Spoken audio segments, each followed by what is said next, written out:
ebi bigambirwa hishamero erya gavumenti erya Rwengiri Primary School omuri Kigarama Shema District obwo abeegi babire niboreka abazire babo entaranta.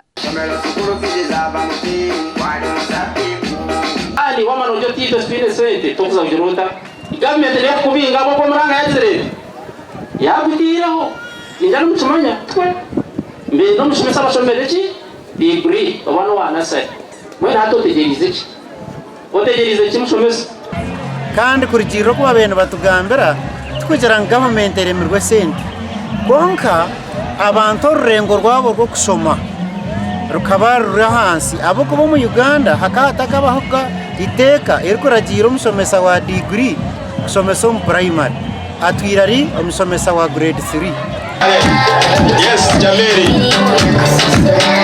Aba bagira ngo abashomesa barekeraho rwekwaso eyo butagira esente ngo habwo kuba government buri mwaka nebashashurire biciye kanshanje na bitana harigana bwa fizi mukonka banjirenkana.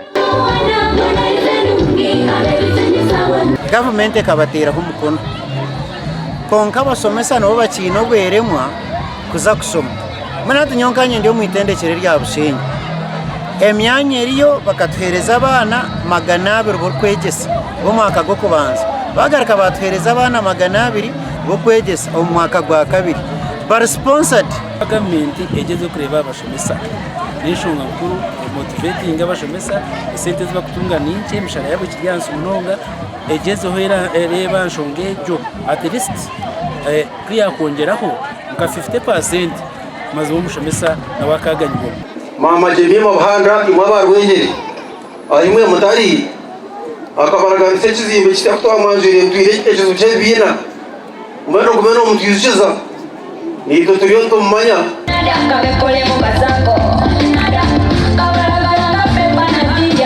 Ndi Bishop wa Humwire Right Reverend Yona Mwesigwa Katonene na yenda government ekora hanshonga ezo kushashara abashomesa emishare rukwingana ngo habwo kuba bona nubashomesa omwana wihanga.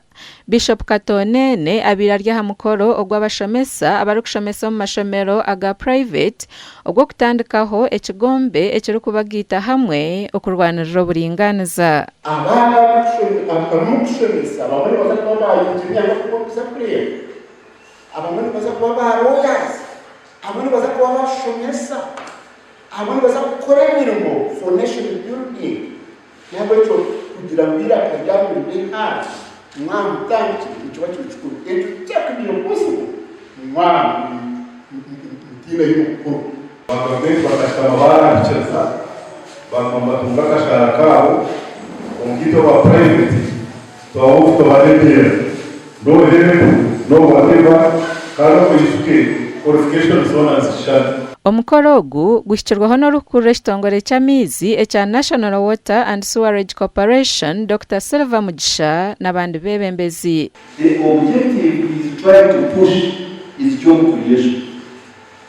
It's not job seeking. I tell you, why you know shobesa bamu okareba the abana of shobesa. If you are going to power all those people on earth, tureba private teachers of organized ferigwe bintu byinshi abo ko tukubenefiting mu government programs zona zose benefiting abantu abari organized icyo turebire nk'ito nka private teachers ba Western Uganda kugira ngo twije forming age association covid kiyabireho bamwe abashomesa bayetamwa no bushomesa baragamo nango nabamwe na hata bariyo no batamwe bushomesa akwa kuza amashomero batanduka kushomesa abamwe babanyaga. Abashomesa barukurenga omurigana no bateke mikona hachandiko okutandikaho ekigombe cyabo ekya Western Uganda Private Teachers Association. Gashakwa Michael Atwachire na Abraham Muganzi.